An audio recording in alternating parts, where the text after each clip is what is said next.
Salut tout le monde, bon mardi. Dites-moi, qu'est-ce que ces arbres ici, à l'embouchure de la rivière Rouge et de la rivière Seine, ont de spécial? Eh bien, selon le conseiller municipal de Saint-Boniface, Mathieu Allard, ils sont historiques et se doivent d'être protégés. Bienvenue au Vidéojournal. Le conseiller municipal Mathieu Allard va déposer cette semaine 2 motions au comité réel pour inscrire 2 éléments de la ville dans sa liste des ressources historiques. Le bâtiment de l'ancienne bibliothèque de Saint-Boniface, qui est utilisé ces temps-ci par le club Éclipse et pour les archives du musée de Saint-Boniface. Et il y a aussi tout ce bosquet de peupliers qui longe la rivière Seine jusqu'au fort Gibraltar, le long de la rivière Rouge aussi.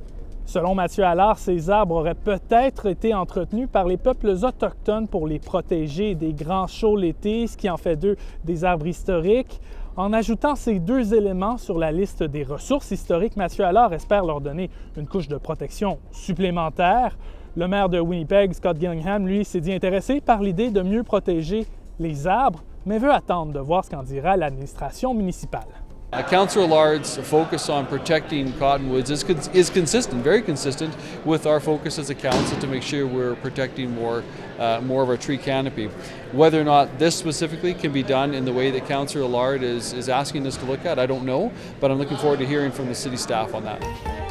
Ailleurs dans l'actualité, une résidente de Pointe-Douglas dit en avoir assez de la bureaucratie qui retarde la démolition de l'ancienne site de la fonderie Vulcan Iron Works, qui a souvent été la proie des flammes depuis juillet.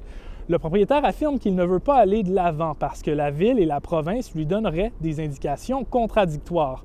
D'un côté, la ville lui aurait demandé de démolir ce qui reste du site, alors que de son côté, la province, elle, juge que la démolition doit se réaliser avec de l'eau en raison de la présence d'amiante, mais le froid empêche d'aller de l'avant. Entre-temps, Catherine Flynn, elle, dit que le voisinage souffre de cette indécision administrative et souhaite que le gouvernement municipal et la province coopèrent plus efficacement. L'appel du propriétaire de Vulcan sera entendu par la ville le mois prochain. Et en terminant, la ville de Winnipeg a annoncé hier de l'argent pour rénover 13 centres communautaires dans la ville. L'enveloppe de plus de 830 000 $ servira à de nombreux établissements situés partout dans la ville, comme les centres communautaires Notre-Dame à Saint-Boniface ou encore Winaqua à Windsor Park. Ces fonds serviront notamment à améliorer les infrastructures de ces bâtiments, mais aussi à financer plusieurs projets de rénovation essentiels à leur survie. Et voilà, c'est avec cette petite marche en forêt que je vous dis au revoir. C'est la fin du Vidéojournal, mais il y en aura un autre demain sur l'appli Info de Radio-Canada. À demain!